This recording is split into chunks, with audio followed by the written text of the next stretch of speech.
Oui les amis, bon, cette fois-ci nous allons parler de ce qu'on appelle les niveaux. Les niveaux, ce sont des points, des zones où le prix a déjà touché au moins une fois, déjà réagi au moins une fois. On va pas dire touché, on va dire réagi au moins une fois. Par exemple, ceci, c'est un niveau. Bon, je ne vais pas prendre ça, on va prendre ça. Ceci là, c'est un niveau ici. C'est un niveau, d'accord. On sait pas quel endroit. Ça, c'est un niveau. Vous voyez. Et ici, c'est aussi un niveau. Tout ça, c'est le niveau. Ce sont les zones où le prix a déjà réagi. Alors, ici, le prix a créé un niveau ici. Vous voyez, il a créé un niveau ici. Place là. Il a créé un niveau parce qu'il a réagi. Il est arrivé sur le niveau. Au lieu de casser ou de continuer, il a plutôt réagi pour aller à la baisse. Vous voyez. Ensuite, vous avez ici qui est un niveau. Pardon. Ici, c'est un niveau. Le prix est venu réagir. Il est allé à la baisse. D'accord. Ici, c'est un niveau. D'accord. Le prix est arrivé au niveau. Le prix a cassé. Vous voyez en fait.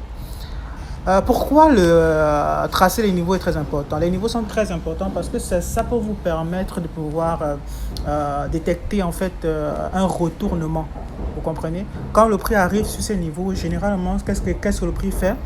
Sur les zones qu'il a déjà touché, qu'il a déjà réagi, il peut faire un retournement ou bien il peut faire une cassure. Ça veut dire que le prix peut arriver ici, sur ce niveau. D'accord?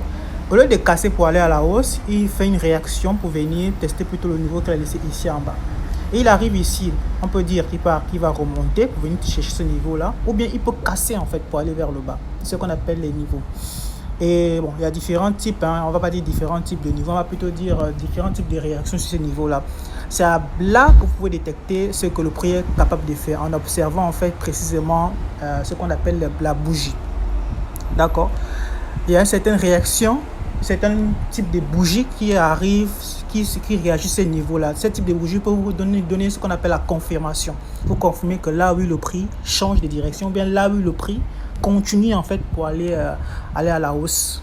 D'accord? Par exemple, ici, vous voyez, le prix a fait ça. C'est un mouvement haussier, on va dire haussier, un mouvement haussier. Il arrive sur un niveau, ce niveau-là, et puis il réagit. Il fait cette bougie-là. Cette bougie, on appelle ça bougie englobante. Elle fait une bougie englobante. Ce signal peut directement vous dire que oui, là, le prix a une forte probabilité de venir chercher ce niveau-là. Et quand vous avez ça sur le high time frame, c'est-à-dire que les time frames qui sont élevés, vous êtes sûr que dans les prochains jours, le mouvement sera